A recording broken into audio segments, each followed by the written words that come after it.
It's not something we usually think about unless we suddenly have trouble doing it. But today, I want to encourage you to breathe. It may seem redundant, but so often when life throws roadblocks in our way, we could respond much better if we simply stop, take a breath, and then act. Deep breathing is one of our easiest, most convenient, and natural tools to combat issues like stress and anxiety, pain and high blood pressure, and even regulate other important bodily processes. So take a deep breath. And keep your eyes trained on this screen as we take you on another riveting journey through the pages of Jamaica Magazine. I'm Adrian Atkinson. See you on the other side of this break. The Jis Heritage Competition is celebrating 10 years of youth expression on Jamaican history, culture, and tradition. If you're a primary school student 9 to 12 years old, enter the essay competition. Write 400 to 500 words on the topic, I promise to stand up for justice, brotherhood, and peace. Identify a Jamaican person from our past or an institution that best exemplifies this statement from our national pledge. Secondary level students enter the poster competition, and tertiary students, send us your best snap for the photo competition. The topic, I promise to stand up for justice, brotherhood, and peace. Enter now and play your part in preserving our national heritage. Great prizes to be won. Competition closes October 24. For competition rules and guidelines, contact the JIS.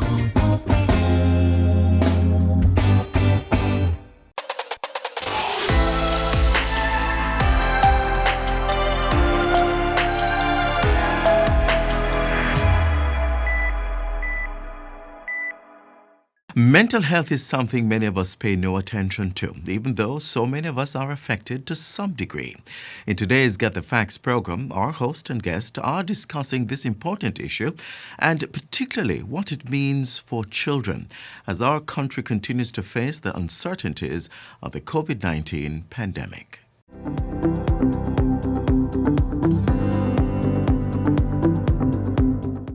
Welcome to Get the Facts, the program that provides you with information on government's policies and initiatives. I'm your host, Enthros Campbell. How much do you know about mental health? Can you identify if someone you know is experiencing a mental illness? Do you know the risk factors for mental health conditions? And even more significant, during this period, can the stress related to COVID-19 negatively impact one's mental health? Well, in today's program, we have the facts. Our resource person is Dr. Kevin Goldburn, Director of Mental Health and Substance Abuse in the Ministry of Health and Wellness. Dr. Goldburn, welcome to the program. Thank you, Ms. Campbell, for having me here. Okay, we want to start at the very beginning. What is mental health? So mental health is a component of what health is. Well, the World Health Organization has defined health as being a state of well-being, both mental, social, physical, and spiritual well-being, and not the mere absence of disease. So if two brothers managing each other for a long time, then their social well-being is not there. So we could say that they're not healthy. Now, mental health in particular now can be further defined as someone who is at a state where he or she can cope with the normal stresses of life, can be productive in his or her community, and can establish meaningful relationship. So a person is functional because their mind is operating at a level to allow them to function well. Yes. Okay, can you tell us now about some of the symptoms of a mental illness, especially we look at children first and then adults? Children can present with some of the symptoms that adults present with, like you may have mood changes, where a child might be crying a lot, or a child may become irritable. There may be also sleep disturbances, and there may be also be behavioral changes. When children find you have more behavioral change, a child might be still playing, but yet he or she fights a lot, so getting into a lot of fights with others. Or you may see a change in their social interaction, where they may either become very clingy to their parents if they're fearful, or they may become withdrawn. And the important sign to look for is actually their performance at school. So a child might be doing fairly well in school, and then we notice a drop in his grades or her grades, and then we understand that that child may be having some mental health issues, and it's reflecting in their academic performance. So what does a parent do in that instance? In that instance, the parent will have to speak to the teacher to find what's happening in school, because sometimes in the schoolroom, where it is more structured, they may see a change in what the child is doing, whether the child's interaction in class, interaction with his or her peers, and general even behavior on the playfield. Your child used to be very playful, no longer goes out to play. So one way is found from the parent, from the teacher, what's happening. Also, if there's a negative report that there's some changes, then they can seek help by taking this child to a counselor. We actually have child guidance clinics, which are run by our psychologists, psychiatrists, mental officers who are specially trained nurses who actually can do an assessment, find what's happening. Is it a mental issue? Is it a learning problem? And do the necessary assessment and make the necessary intervention. All right, so these clinics are for free? Do we have to pay? Yes, they're free. There are about over 20 child and adult mental health clinics across the length and breadth of Jamaica. Okay. All right, what are some of the illnesses that children are diagnosed with as a result of a failing mental health? Well, believe it or not, children are diagnosed with depression. They may have depression, will have excessive sadness, lack of interest in usually enjoyable activities. They may have anxiety, where you find the child is maybe irritable, not sleeping well. Child may actually have a regression in his or her development. So a child who probably at past bedwetting stage may have a regression where he or she starts bedwetting again. And those may be early signs that the child is having some mental issues and manifested not only in behavioral means, but also in physical manifestations of it as well. All right, so that's depression. Any other? And then there's, well, attention deficit hyperactivity disorder, the fairly common one that you may see in children, where about 5, 6 years old, where it is noted that this child doesn't pay attention for long. The child always seems to be fidgety, interrupts other children. The child, whenever he or she is going about whatever they're doing, they don't walk, they run. They tend to can't wait their turns in class. When teacher asks them a question, say, me, miss, and they want to answer before other persons. And find they don't finish tasks, whether it is chores at home or classwork, they start and they stop because they can't maintain that attention for any long period of time. Yes. We're going to take a break now and we'll come back with more discussion on mental health.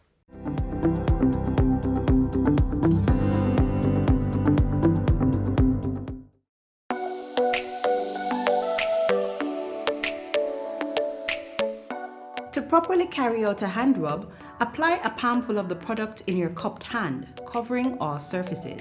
Rub your hands palm to palm. Rub your right palm over the back of your left hand with interlaced fingers and vice versa. Rub your hands palm to palm with fingers interlaced. Rub the back of your fingers to opposing palms with fingers interlocked. Rotationally rub backwards and forwards the clasped fingers of your right hand in your left palm and vice versa. Once your hands are dry, they are now safe.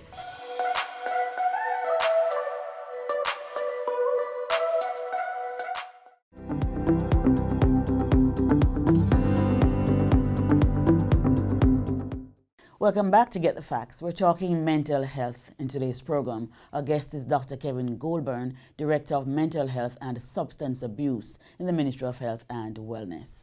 So, Doc, we were talking about children in the first segment. I want to continue with the children. What kind of impact you think with the whole idea of staying inside? What kind of impact has that had, if any, on our children? Well, our children are a bit confused by it, especially depending on the age of the child. So we should first of all explain to the child, according to the child's age, what is happening, why this restriction and movement and staying at home is important. 2, to try as much as possible maintain some sort of structure to their day. So in the morning, they should still get up, to have a bath, to put on some change from the night clothes to day clothes, have the breakfast, and have some interaction time. I think can also be trying to get them to be in contact with their friends over the phone and so on. So yes, they might not see them to touch them, but even to speak to them on the phone, it will help them a lot to somewhat maintain a social connectiveness with their friends and even relatives. The pandemic has also caused some problems, mental issues with adults as well, yes? Because people have lost their jobs, people have failing health. What have you seen? Are you seeing more people now with mental illness since COVID-19? Yes, because we actually have a helpline where we have been getting calls through these helplines, and even through the Ministry of Health COVID lines. A lot of calls are coming in where persons are expressing concern about symptoms they're having, are they having COVID or not. They're worried about how it's going to be an impact on them. They're losing jobs or losing income stream. How are they going to manage? Not too sure how long it's going to last. And for persons who have had previous illnesses like anxiety and depression, those might be getting worse. For those who never had illnesses, you find that a lot of people become anxiety disorders, persons have become very fearful. So it has affected persons quite significantly. We talk a lot about anxiety and stress in nowadays. Tell me, what are some of the symptoms of someone who is experiencing anxiety issues? The person who is very anxious will tend to have a difficulty concentrating on any activity, may become very restless. So if he or she is in a space, maybe pacing up and down, the person may have difficulty doing any task at all. May start and stop. The person may have been sleeping issues where they find either difficult to fall asleep or interrupt the sleep all through the nights. And this person may also become quite irritable as well. Become a bit short-tempered. Whenever someone says something to them, they might get very irritable in a response. So it affects them a lot. And persons who are anxious sometimes also become depressed because they realize that they're not behaving their usual self. They also may become depressed with time as well. So anxiety and depression tend to walk hand in hand. Oh, so we talked about anxiety, we talked about depression, we talked about AD&D. What other mental illnesses we are seeing in Jamaica? Well, we have some persons who will also have what we call psychotic illnesses. And by psychosis, we mean that person may have a loss of their perception of reality. So the person may become so anxious, reach a point where he or she is experiencing things which are not in keeping with reality. So they become very fearful that somehow someone is going to hurt them, or they are going to be somehow they're going to get a disease and it's going to affect them, even though they're having symptoms. And they have these beliefs which are not in keeping with what is real, but for them it seems very real to them because they are so nervous. They reach a point where they actually become confused, restless, to run away. They do different things, which when you're looking on, it will be like a bizarre behavior. Yes. Do mental illness ever go away, Doc, or by themselves, or you really need to treat them? So it depends on the severity. Because some mental illness, if it's mild and it is caught early enough, with some lot of support from family and from friends and so on, the person can recover and be okay for the rest of their life. In some instances, even we have intervention from the psychologists and psychiatrists, we have some illnesses which are time limited. The person may have what we call nervous breakdown, where the person get a shock from a situation, traumatic situation, a financial situation which was unexpected. The person may become sick for a short while, and with treatment and counseling, the person can get better and remain better for the rest of their life. Even in some cases of depression, the person may be treated adequately and the first episode of depression, and they remain okay thereafter. So it's not always a permanent condition. Are there stages of mental illnesses? Yes, so there's a mild stage, a moderate and severe stage. So in the mild stage, person may still be able to function. The person still able to go to work and still able to do some other work. But as it gets progressively worse, you see a more presenteeism, persons at work, but not producing as much as they used to produce. When with the severe stage now, most persons will recognize that something is wrong. Person themselves might realize something is wrong, but then the functions are affected, whether it's a relationship, ability to do their own domestic chores, or their academics or work situation will be suffering as a result of the severity of the illness. How does the Ministry of Health and Wellness support people who have mental illnesses? So we support in different ways. So we have over 150 clinics across the island. We start by psychiatrists, psychologists, social worker, and mental health officers, special trained nurses. And what we do, we try and provide a holistic care for patients who may have mental issues. Because realize medication is not the only thing that they may need. They may need to have some counseling, which is where psychologists come in to provide some counseling to persons to deal with problems and learn new problem skills, new coping skills. There may be some aspects of relationships at home in which the social worker can help to work out the home situation, which may be a contributing factor to the person becoming mentally ill.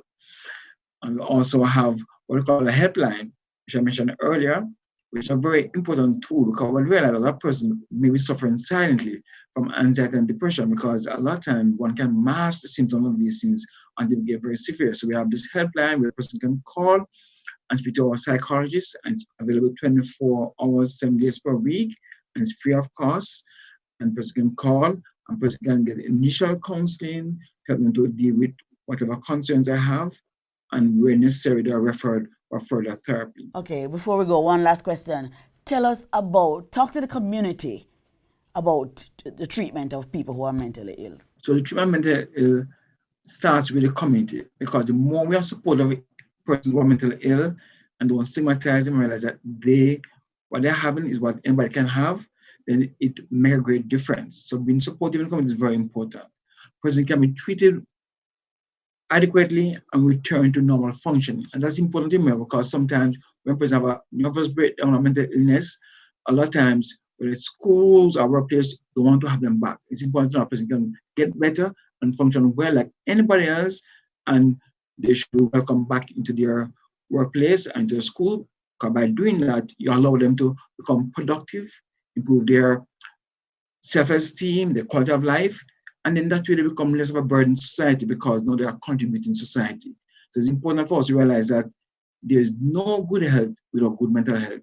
And when we support persons, it makes a great difference. So we want a supportive community who are more understanding, more willing to listen to persons, because sometimes persons' illnesses develop from early, and persons will listen to persons and provide support. It won't reach a stage where they decompensate and need to get more drastic treatment to bring them back to a sense of stability. This has been Get the Facts. Our guest was Dr. Kevin Goldburn, who is the Director of Mental Health and Substance Abuse in the Ministry of Health and Wellness. Mental illness can affect just about anyone, and its impact can vary from person to person. Unexpected factors such as COVID-19, job loss, the death of a loved one can trigger mental illnesses. So let's be more tolerant and understanding of those around us experiencing such issues. If you or someone you know is suffering from mental health issues, seek help today. It can be treated. Until next time, when Get the Facts brings you, as always, more pertinent and important information. I'm Jis Campbell. Thanks for watching and take good care.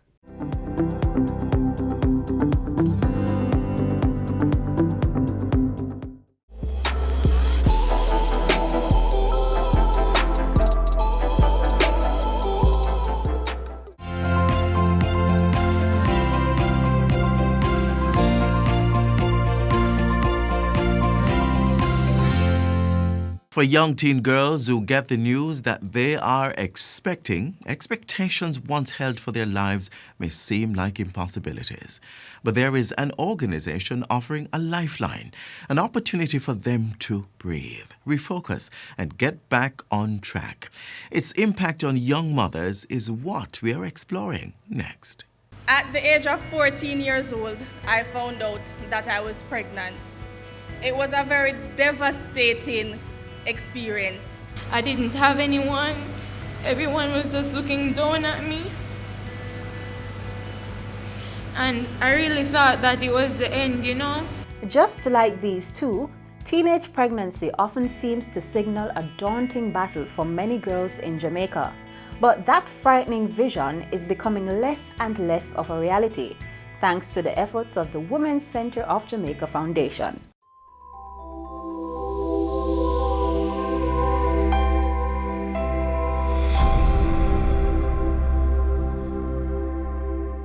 I applaud your selfless service. What started off 40 years ago as a response to the high level of teenage pregnancies has become a national program with 10 different centers offering quality education. Under the banner of the Ministry of Gender, the Women's Center of Jamaica Foundation has served approximately 46,000 adolescent mothers in 4 critical areas: academics, which includes education and skills training; outreach for those who cannot access the main centers; adolescent mother health, where they provide health services for beneficiaries; and counseling on family life education. But that's not all. The Women's Center program for teenage mothers began with 6 clients right here. And in 40 years, the program has served more than 46,000 adolescent mothers and has expanded to include 7 main centers and 11 outreach stations across the island.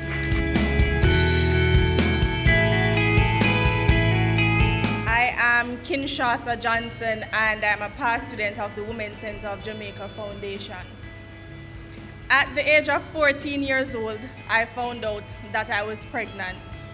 It was a very devastating experience at that very moment. I had to come to terms with the fact that I was not only a child anymore, but I was going to become a parent.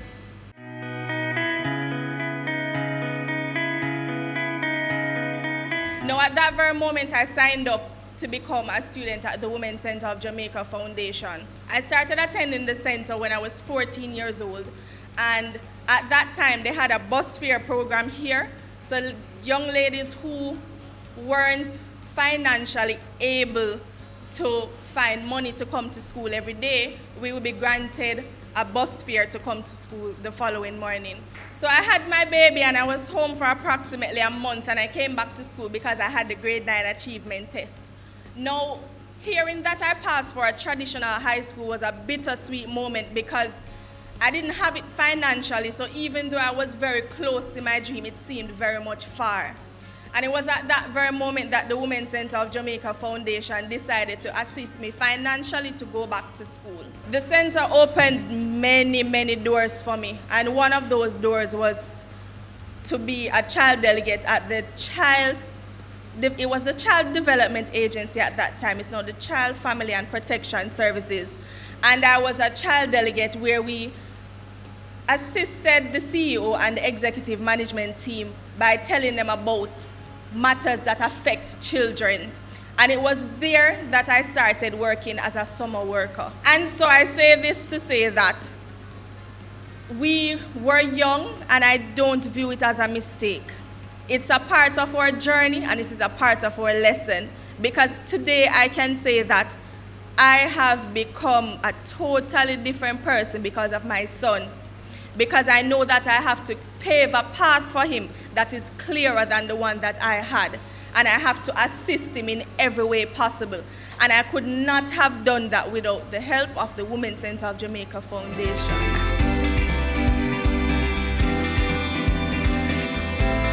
I couldn't eat, I couldn't sleep, and it was just so devastating. And I was just 15, and I'm saying to myself, how am I gonna maintain myself? How am I gonna maintain a baby? So when I got here, I met some really amazing people who inspired me so much. At that point, I didn't want to hurt myself anymore, and for the first time in a long while, I started to smile. And I went home and I started writing in my journal, and I said to myself, I can make it. I'm gonna make it out of this. So let me congratulate all you girls for your unyielding resilience and courage, for taking on the responsibilities of being young mothers, yet recognizing the importance of education in unlocking your future, for refusing to be left behind. 40 years ago, teenage pregnancy meant a dead end for many young girls. It was the guarantee of a future of misery, a life of poverty, exclusion, and dependence.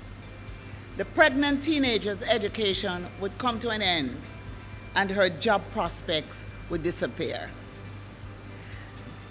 That was before the Women's Center of Jamaica Foundation was established.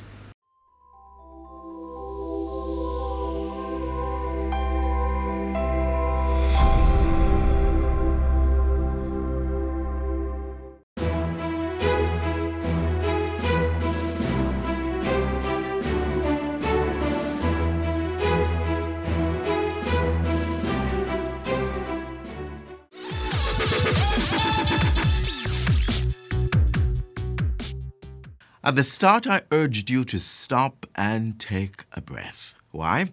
Because if you're like me, the latest news on COVID-19's spread across a growing number of communities could be leading to some level of anxiety.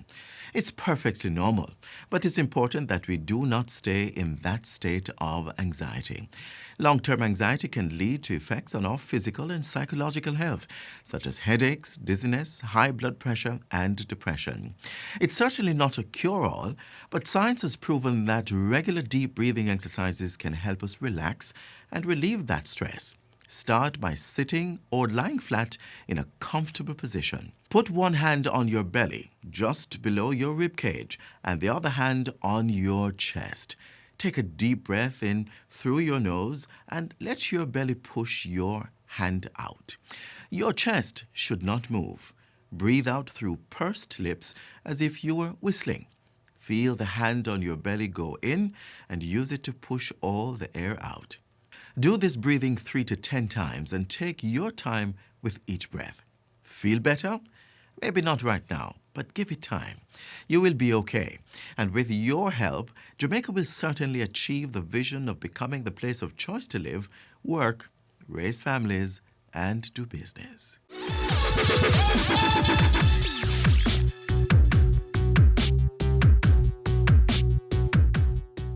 On election day, all electors must wear a mask and have their hands sanitized. Electors must observe 6 feet physical distancing and remove your mask when instructed by the presiding officer so you may be identified. You will be issued a ballot along with a pencil and directed to the voting booth. Hand your ballot to the presiding officer and place your pencil in the box for used pencils. Sanitize your hand before dipping your finger in the electoral ink. This is a message from the Electoral Commission of Jamaica. This is where the show wraps, but as sure as the sun rises in the east and sets in the west, another program will be delivered tomorrow. It comes your way on this same station and the JIS YouTube channel, where you can also see past shows and other features.